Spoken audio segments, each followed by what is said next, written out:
कर्म का फल हर मनुष्य को भोगना पड़ता है। रोहित नामक एक अनाथ बच्चा था। उसके माता पिता बचपन में ही चल बसे थे। उसके ननिहाल और पिता की तरफ से भी कोई नहीं था। उसके न तो कोई आगे था न कोई पीछे। अनाथालय में रहा और पढ़ा। वह पढ़ने में मेधावी था। उसे आर्मी में नौकरी लग गई और वह एक अधिकारी बन गया।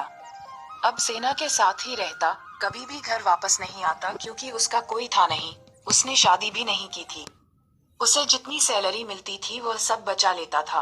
आर्मी के कैंटीन में खाता था, वहीं पर रहता था, तो उसका खर्चा भी लगभग ना के बराबर था। तो हम कह सकते हैं कि उसने आज तक जितनी सैलरी पाई सब बचा ही लिया था। सूरजमल सेठ और रोहित का पैसा। उसी कैंटीन में सूरजमल नामक एक सेठ आता था जो कैंटीन के सामान का छोटा सप्लायर था। बहुत दिन हो गए दोनों को एक दूसरे को जानते पहचानते। एक दिन सूरजमल ने कहा, रोहित आपके पैसे बैंक में रखे हैं, मुझे व्यापार में लगाने को दे दो, मैं तुम्हें अच्छा मुनाफा दूंगा। रोहित ने मना कर दिया। रोहित ने कहा, मुझे इतनी ज्यादा पैसे की लालच नहीं है। जो सरकार ने दिया है वह मेरे खाते में पड़ा है। कभी जिंदगी में जरूरत पड़ी तो इस्तेमाल करेंगे, नहीं तो कोई बात नहीं। सेठ ने कहा, यह भी क्या बात हुई, अगर तुम हमें अपना दोस्त मानते हो तो तुम मेरी सहायता ही कर दो। मैं तुम्हें ये पैसा वापस लौटा दूंगा। कम से कम मेरा काम हो जाएगा, अभी इस पैसे की तुम्हें जरूरत भी नहीं है। सेठ की नीयत में खोट। बात तो सही कह रहे हो, पर आप पैसा वापस करोगे इसकी क्या गारंटी है? सेठ ने कहा, कसम खाकर कहता हूँ धोखा नहीं दूंगा। रोहित ने कहा, सेठ जी, लोग तो पैसे के लिए क्या क्या कर देते हैं, पर कोई नहीं, चलिए मैं आपकी बात को मान लेता हूँ। कम से कम आपका तो भला हो जाए। सेठ ने मुस्कुराते हुए धन्यवाद कहा और रोहित को गले लगा लिया। पैसा लेने के बाद सेठ जब भी आता रोहित को बहुत बहुत धन्यवाद देता। सेठ का बिजनेस रोहित के पैसों से बढ़ रहा था। आमदनी दिन दुगनी रात चौगुनी हो रही थी। आमदनी बढ़ने के साथ अब सेठ की नीयत में बेईमानी आ चुकी थी। वह अब पैसा ना लौटाना पड़े उसका बहाना ढूंढता रहता। बॉर्डर पर युद्ध। इसी बीच बॉर्डर पर पड़ोसी देश के साथ युद्ध शुरू हो गया और रोहित को भी जाना पड़ा। जहां युद्ध हो रहा था वो इलाका काफी दुर्गम था। वहां पहुंचने का एकमात्र रास्ता घोड़े से पहुंचने का था। रोहित एक कुशल घुड़सवार था। उसे जो घोड़ी मिली वो बिगैल थी। रोहित के पीठ पर बैठते ही सरपट दौड़ने लगी। रोहित उसे काबू में करने की जितनी कोशिश करता वो अपनी गति और तेज करती जाती। रोहित ने लगाम पूरी ताकत से खींचा। घोड़ी का मुंह कट चुका था, पर पता नहीं आज ये बिगैल घोड़ी कुछ भी सुनने को राजी नहीं थी। घोड़ी दौड़ते दौड़ते दुश्मन के खेमे के सामने जाकर खड़ी हो गई। रोहित दुश्मन की गोलियों का शिकार हो गया। सेठ की खुशी। सेठ बराबर आर्मी कैंट में जाता था। उसे वहां पता चला कि रोहित युद्ध में वीरगति को प्राप्त हुआ।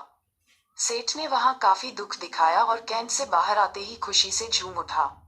अब पैसा वापस नहीं करना होगा। सेठ का व्यापार दिन दोगुनी रात चौगुनी तरक्की कर रहा था। कुछ दिनों के बाद सेठ की पत्नी मां बनी और सेठ एक सुंदर बच्चे का पिता बना। सेठ के जीवन का ये सबसे बेहतरीन समय चल रहा था। समय बीतते देर नहीं लगती। सेठ का बेटा अमर, जो अब बड़ा हो गया था और अब सेठ के साथ मिलकर व्यापार करता था। अमर विवाह योग्य हो चुका था। अच्छे घर की सुंदर सुशील कन्या देखकर अमर की शादी हो गई। अब सेठ कहता, कुछ दिन की और बात है, अब बेटा व्यापार संभालेगा। मेरी जिंदगी सफल हो गई और क्या चाहिए मुझे। अमर की बीमारी। अमर की शादी हुए मुश्किल से 2 महीने हुए थे। अमर सड़क पार कर रहा था, उसे चक्कर आया और गिर गया। लोग उसे उठाकर हॉस्पिटल पहुंचाए। उसके ब्रेन का एमआरआई और अन्य टेस्ट हुए तो पता चला अमर को ब्रेन कैंसर है। सेठ ने डॉक्टरों से कहा, पैसे की चिंता मत करें, आप इलाज करें। डॉक्टर और हॉस्पिटल बदलते गए पर अमर की हालत दिन ब दिन बिगड़ती गई। सेठ अब व्यापार पे ध्यान नहीं दे पा रहा था। उसके कस्टमर छूटते जा रहे थे। हॉस्पिटल का बढ़ता बिल और अमर की बीमारी। हॉस्पिटल का बिल बढ़ता जा रहा था। अब सेठ पर कर्ज काफी हो चुका था। सेठ परेशान था। अब अमर को डॉक्टर ने जवाब दे दिया। सेठ हार चुका था। किसी चमत्कार की आशा में बैठा था। चमत्कार तो नहीं हुआ, पर अमर अब इस दुनिया में नहीं रहा। महीनों जिंदगी की जंग लड़ने के बाद अमर हार चुका था। सेठ के घर में हाहाकार मच गया। सेठ, सेठानी, अमर की पत्नी सब विलाप कर रहे थे। यहाँ तक कि घर के नौकरों का भी रो रो कर हाल बुरा था। साधु का सच और कर्म का फल। एक साधु उधर से गुजर रहे थे, उन्होंने करुण क्रंदन सुना तो रुक गए। वहां जाकर उन्हें कहा, रोने से कुछ नहीं होगा, जो होना था वो हो गया।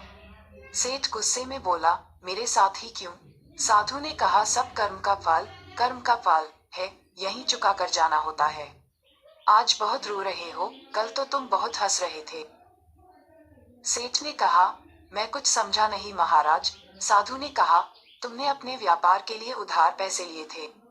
जब व्यापार चल पड़ा तो तुमने जिसके पैसे थे उसे लौटाए नहीं। सेठ ने कहा, गलत, वो मर गया था, किसे लौटाता? साधु ने कहा, झूठ नहीं, तुम भूल गए उसके मरने के समाचार पे तुम कितना खुश हुए थे।